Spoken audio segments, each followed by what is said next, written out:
ناظرین، جعفر ایکسپریس کے واقعے کے بعد 2 روز قبل جس طرح دہشت گردوں نے قومی املاک پر حملے کیے ہیں، اس کے بعد دہشت گردوں کے حوالے سے حکمت عملی میں کچھ میرا خیال ہے کہ تبدیلی کرنا پڑے تو ضرور کرنی چاہیے۔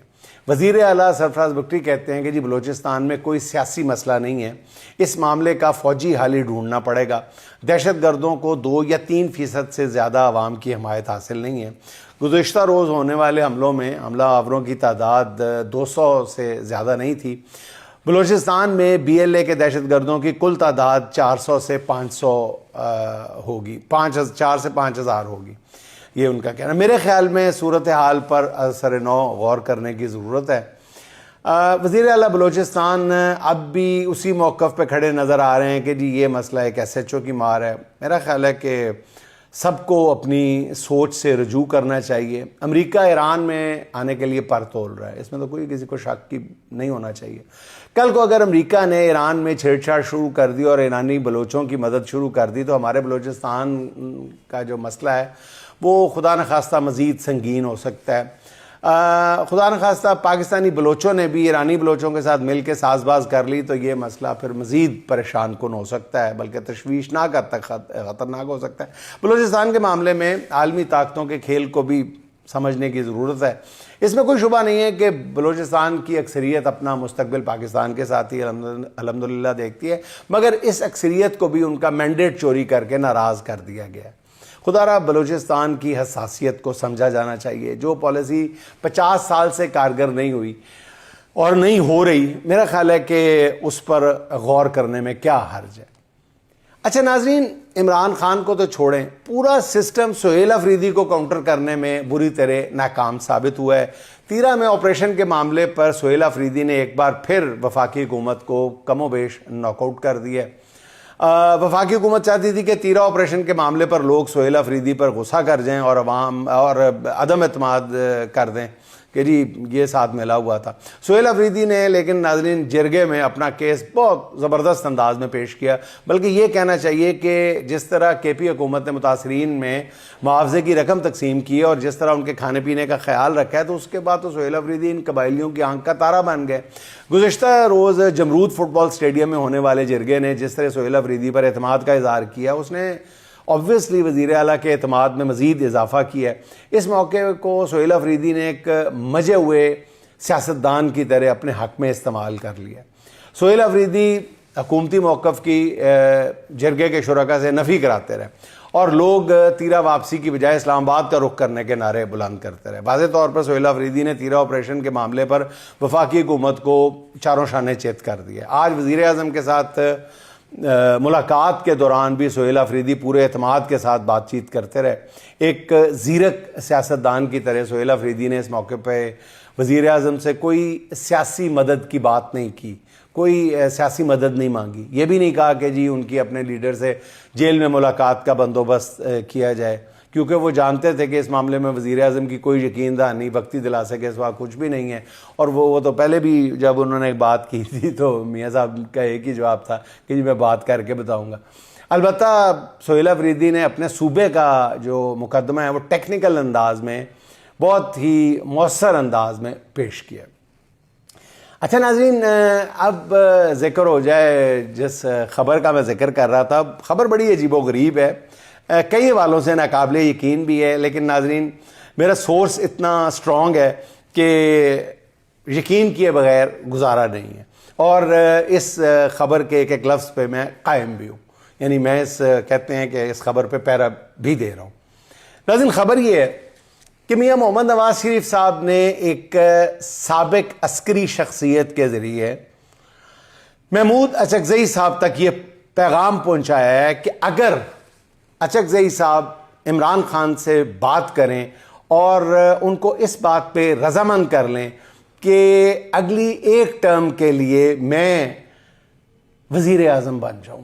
جی ناظرین، میاں محمد نواز شریف صاحب کو دوبارہ وزارت عظمیٰ کی کھجلی ہو رہی ہے، وہ کہتے ہیں میں نے وزیر اعظم بننا۔ محمود اچکزئی صاحب جائیں عمران خان سے ملاقات کریں اور ان کو اس بات پہ رضامند کریں کہ اگر وہ مجھے بطور وزیر اعظم قبول کرنے کے لیے تیار ہیں تو میں اسٹیبلشمنٹ کی بگی سے چھلانگ مار کر دوبارہ اپنے ہاتھ میں سویلین بالادستی کا جھنڈا اٹھا لوں گا. جی ناظرین, اور یہ پیشکش جو ہے محمود اچکزئی تک ایک سابق عسکری شخصیت کے ذریعے پہنچائی گئی ہے, جن کے بارے میں کہا جاتا ہے کہ آج کل وہ بہت شریف خاندان کے قریب ہے.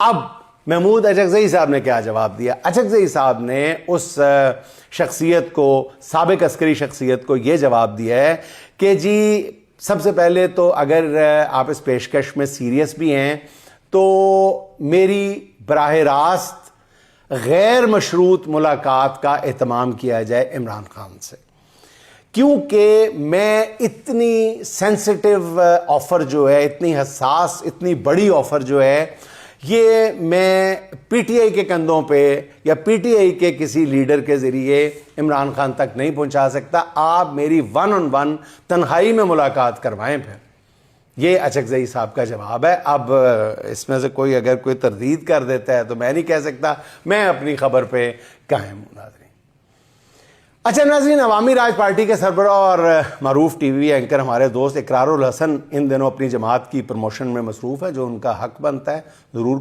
کرنی چاہیے. لیکن ناظرین, حیران کن طور پر ان کا ہدف موجودہ حکمران جماعتیں نہیں ہیں, بلکہ جیل میں پڑا قیدی ہے. ساری ان کی سیاست, سارے بیانات, ساری تقریروں کا محور و مرکز وہ قیدی ہے.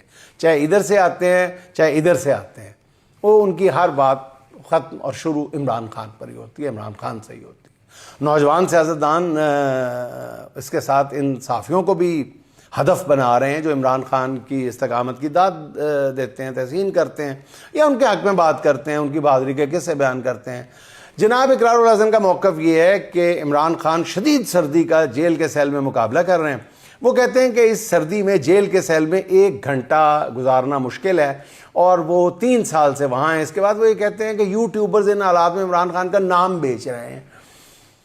ٹھیک ہے, اور وہ کہتے ہیں کہ یہ تو لوگ جو ہیں یوٹیوبرز یہ کر رہے ہیں, وہ کر رہے ہیں, باہر بیٹھے ہوئے ہیں, اندر بیٹھے ہوئے ہیں, یہ پیسے کما رہے ہیں, یہ کر رہے ہیں, وہ کر رہے ہیں. ناظرین, میں آپ کو پہلے بھی کئی بار یہ وضاحت کر چکا ہوں کہ ایٹ لیسٹ میں اپنی حد تک وضاحت کر دوں کہ میں کوئی پیسے ویسے نہیں کما رہا اس سارے کھیل میں. یہ جو یوٹیوب ہے, میں الحمدللہ ان لوگوں میں نہیں ہوں. مجھے نہیں پتا کس کے بارے میں اشارہ کر رہے ہیں, کس کے بارے میں نہیں کر رہے. نہ میں نے کبھی عمران خان کا نام بیچنے کی کوشش کی. عمران خان, بہرحال میں اس ملک میں اتنا ضرور کہتا ہوں کہ رول آف لاء کا شدید حامی ہوں, اور اس کے لیے جہاں تک جس چیز کو میں درست سمجھتا ہوں وہ میں ڈنکے کی چوٹ پہ کہہ دیتا ہوں. اچھا ناظرین, اقرار الحسن صاحب کی یہ گفتگو سن کے میں کافی حیران ہوں. اقرار صاحب کو اس بات کا تو دکھ ہے کہ کچھ یوٹیوبر عمران خان کا نام بیچ کر روٹیاں کما رہے ہیں, مگر انہیں اس بات سے کوئی غرض نہیں کہ عمران خان کو جیل میں ڈالا کیوں ہے. انہیں اس کی کوئی پرواہ نہیں ہے کہ عمران خان پر 300 سے زائد بوکس مقدمات بنائے گئے ہیں. وہ اس بات پر بھی پریشان نہیں ہے کہ عمران خان کے مقدمات کی اعلیٰ عدالتوں تک سنوائی کیوں نہیں ہو رہی. اقرار الحسن کو عدت جیسا گھٹیا کیس بنانے والوں پر بھی کوئی غصہ نہیں آ رہا. اقرار الحسن کو عمران خان کا ڈٹ جانا بھی بالکل اچھا نہیں لگا. وہ کہتے ہیں عمران خان کا ڈٹ جانے سے جمہوریت کو کیا فائدہ ہو گیا, اس سے پہلے بھٹو کے ڈٹ جانے سے کیا فائدہ ہوا تھا. وہ سوال اٹھاتے ہیں کہ عمران خان کے ڈٹ جانے سے عام آدمی کو ملا کیا. اس پر میں ان سے پوچھنا چاہتا ہوں کہ 4 سال سے عمران خان اور ان کی جماعت کے کارکنوں پر ظلم سے حکمرانوں کو کیا حاصل ہوا ہے. عمران خان کو گرانے کے شوق میں ہر ادارہ زمین بوس ہو گیا ہے. ایک قیدی پر اس ظلم و ستم کا عام آدمی کو کیا فائدہ ہوا, یہ کیوں نہیں سوال کیا اقرار صاحب آپ نے. اقرار صاحب, میں پوچھنا چاہتا ہوں کہ آپ یہ کہنا چاہتے ہیں کہ عمران خان جو ہے وہ اس نظام کے ساتھ کمپرومائز کر لے, بیعت کر لے, معافی مانگ کر ملک چھوڑ دیں, یہ چاہتے ہیں؟ یہ ظالم کا ہرکارہ بن کر اسی پوسیدہ نظام کا حصہ بن جائے. میں منہ سے تو اس بات کا اقرار نہیں کر رہا, مگر اقرار صاحب آپ کا جوش خطابت بتاتا ہے کہ آپ چاہتے اصل میں یہی ہیں. چلو اس طرف مطلب مجھے آپ کی بات نہیں سچی بات, آپ اپنی بات جوش بہت ہے آپ کی گفتگو میں جو میں نے سنی ہے, لیکن مجھے سمجھ نہیں آئی آپ کی کہنا کیا چاہتے ہیں آپ کہ چلو اس طرف ہوا ہو جدھر کی. اگر کوئی ظلم کے خلاف اٹھ کھڑا ہوا ہے اور للکارنے لگا ہے تو آپ کی نظر میں وہی قابل گردن زدنی. میں نہیں سمجھ پایا آپ کی کوئی بات بھی. پھر اقرار صاحب بڑی جذباتی انداز میں فرماتے ہیں کہ عام آدمی چاہتا ہے کہ اس کی بیوی بچوں کو امان ملے، وہ جلنے سے بچ جائیں، وہ گٹروں میں گر کر اپنی جانیں نہ گنوائیں. ایموشنل وہ سارے جتنے واقعات پیش آئے ہیں وہ پتہ نہیں کس پہ ڈالنا چاہ رہے ہیں، میں نہیں سمجھ. اس پر عرض کرنا تھا کہ عمران خان کو اقتدار سے بے دخل کیے ہوئے اقرار بھائی 4 سال ہو گئے، 3 سال سے وہ جیل میں ہیں، پھر بھی لوگوں کو امان کیوں نہیں ملی؟ سوال کیا جا سکتا ہے نا. وہ عمارتوں میں لگنے والی آگ میں جل کر اپنی جانیں کیوں گنوا رہے ہیں؟ گٹروں کے کھلے ڈھکن ان کی زندگیوں کا خاتمہ کیوں کر رہے ہیں؟ آپ نے موجودہ حکومتوں کے یہ جرائم بھی حکمرانوں کے کھاتے میں ڈال دیے ہیں، عمران خان کے کھاتے میں ڈال دیے ہیں. کیا جیل میں بیٹھے عمران خان نے 18 سال سے برسر اقتدار پیپلز پارٹی کو روکا ہے کہ وہ آگ بجھانے والے آلات پورے نہ کرے؟ عمران خان نے روکا ہے. کیا عمران خان نے کسی حکمران کو روکا ہے کہ وہ گٹروں کے ڈھکن نہ لگائے؟ یہ عمران خان روزگار کی فراہمی میں کوئی رکاوٹ ڈال رہا ہے جیل میں بیٹھ کے، یا پہلے ڈالتا رہا ہے؟ حضور آپ برا نہ مانیں تو مجھے کہنے دیجئے کہ آپ کجبیسی کر رہے ہیں، آپ سیب کا کدو سے موازنہ کر رہے ہیں، آپ رات کو دن سے ملا رہے ہیں. آپ سیاست میں نئے آئے ہیں، اچھا ہوتا آپ سچ کو ہتھیار بنا کر جنریشن زی کو اپنی جانب متوجہ کرتے، مگر آپ تو لفظوں کے ہیر پھیر سے وہی ایک پرانا وتیرہ ہے جس سے نئی نسل پہلے ہی تنگ آ چکی ہے. تو پھر نئی نسل کو آپ کیسے اٹریکٹ کریں گے؟ میں تو سمجھ جیسے قاصر ہوں. ناظرین چلتے چلتے اسد عباس اسد کے 2-4 اشعار. وہ تیر بدلے گا اپنی کمان بدلے گا، وہ تیر بدلے گا اپنی کمان بدلے گا، مگر وہ ہاتھ کا کیسے نشان بدلے گا، مگر وہ ہاتھ کا کیسے نشان بدلے گا. ابھی تو تجھ سے ہیں اس کی محبتیں منسوب، ڈھلے گا وقت تو اپنا بیان بدلے گا. جہاں پہ تو ہے ہزاروں تھے تجھ سے پہلے بھی، جہاں پہ تو ہے ہزاروں تھے تجھ سے پہلے بھی. یہ کھیل وقت کا ہے میری جان بدلے گا. اڑا کے لے گئیں ان کو ہوائیں ظلمت کی، اڑا کے لے گئیں ان کو ہوائیں ظلمت کی. جو منتظر تھے انہیں کوئی آن بدلے گا. شعور بانٹتا پھرتا ہے کون لوگوں میں، کوئی تو ہے جو زمانے کی شان بدلے گا. میں سوچتا تھا کہ نکلے گا کب غلامی سے، میں سوچتا تھا کہ نکلے گا کب غلامی سے، میں سوچتا تھا کہ کب نوجوان بدلے گا. ہوائیں اس کے مخالف ضرور ہیں لیکن، ہوائیں اس کے مخالف ضرور ہیں لیکن، اسد وہ اپنے پروں سے اڑان بدلے گا، اسد وہ اپنے پروں سے اڑان بدلے گا.